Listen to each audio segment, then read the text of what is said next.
cyclopropane ring. Bonds in cyclopropane are pent bonds and are intermediate in character between sigma and pi bonds. So cyclopropane behave as a double bond compound. Bonds between cyclopropane are like this.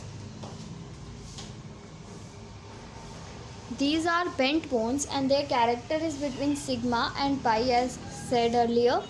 They undergo addition reactions similar to that of double bond compounds. Like here it's shown. Cyclopropane, when react in presence of nickel and H2 at 80 degrees Celsius, the open chain compound is formed with open chain compound, and when it reacts with Cl2 and FeCl3, it forms 1,3-dichloropropane. And when it reacts in presence of concentrated H2SO4, it forms propanol. Cyclopropane undergoes addition less readily than propene.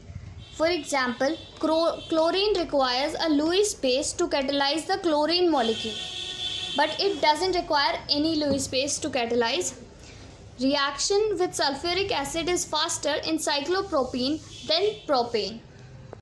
Unlike alkenes, it is not hydroxylate with aqueous solution of KMnO4 and ozone. Addition takes place by electrophile, nucleophile or free radical, but most important is electrophilic addition. It follows Markovnikov rule. According to this, electrophile goes to most carbon compound of the ring. Electrophile उसी carbon पर जाएगा जिसके पास सबसे ज़्यादा hydrogen होंगे, and nucleophile goes to carbon that best stabilize the positive charge, and nucleophile goes to that carbon जो positive charge है वो सबसे बेस्ट स्टेबलाइज होगा. So here are two mechanism of this reaction.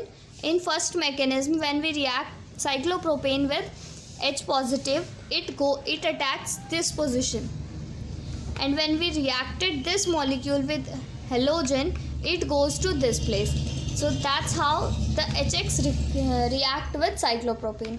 In second mechanism, cyclopropane, when reacted with H positive, this H positive attacks middle of the bond, so bonds like as shown here, and when it reacts with halogen, this hydrogen goes to this carbon and halogen attacks on this carbon. It is also known that Cl2 and Br2 also add to cyclopropane by free radical mechanism in presence of UV light. So hope you like this video.